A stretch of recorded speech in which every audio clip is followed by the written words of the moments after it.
Mapagpalang araw mga kataba. Gulay overload tayo. O kasi ilang araw. Tulad nito, mataas ang gulay, pero syempre nandiyan naman ang aking suki, no? Lagi kong mini-mention ng ating affordable na gulay. Kaya nga sabi ko, gulay overload kasi kompleto to. Meron tayong lettuce, sitaw, siling green, at ang wrapper natin na pang Shanghai. Hindi ako nakakuha ng saging sa pagmamadali ni Mama Taba. Ayan ang mga ingredients ng Shanghai. Oh. Pang torta naman natin ang ating talong. Oh. Kalabasa. Ang laki ng kalabasa niya. Mura lang to mga kataba. Diba? Ilang lulutuin ko na yan. Pangsigang natin. Pechay. Kasama ng ating pampalapot na gabi. Siyempre yung lemon. Kasi yung lemon nakakatulong din yan pang ano natin sa lansa. Oh. Ito naman kamote, libre lang to.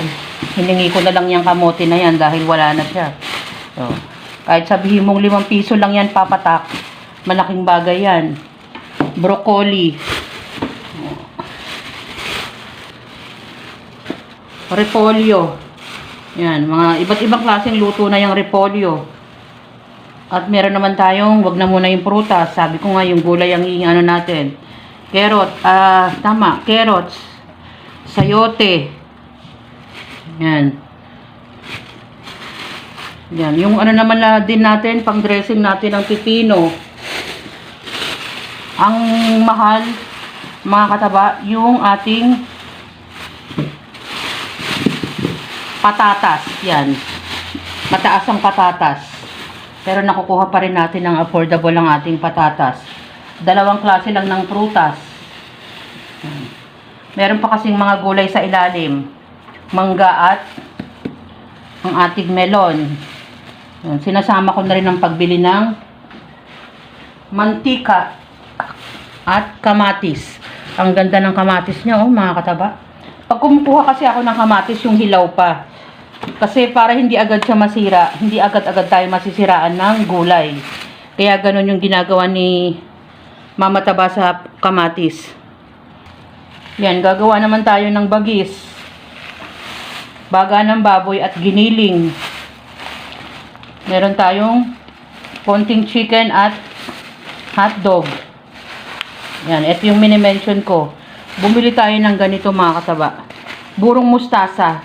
Pwede kasing i-partner to sa ating bangus. Yan. Bangus at mustasa. Basta't may gulay, alam nyo naman si Mama Taba, meron tayong isda. Yung kalamansi, halo-halo na to. Sa pagmasabi ko nga, sa pagmamadali ni Mama Taba, pero i-arrange ko yan mamaya. Meron tong okra, beans, mga sausawan, kalamansi at siling red, luya.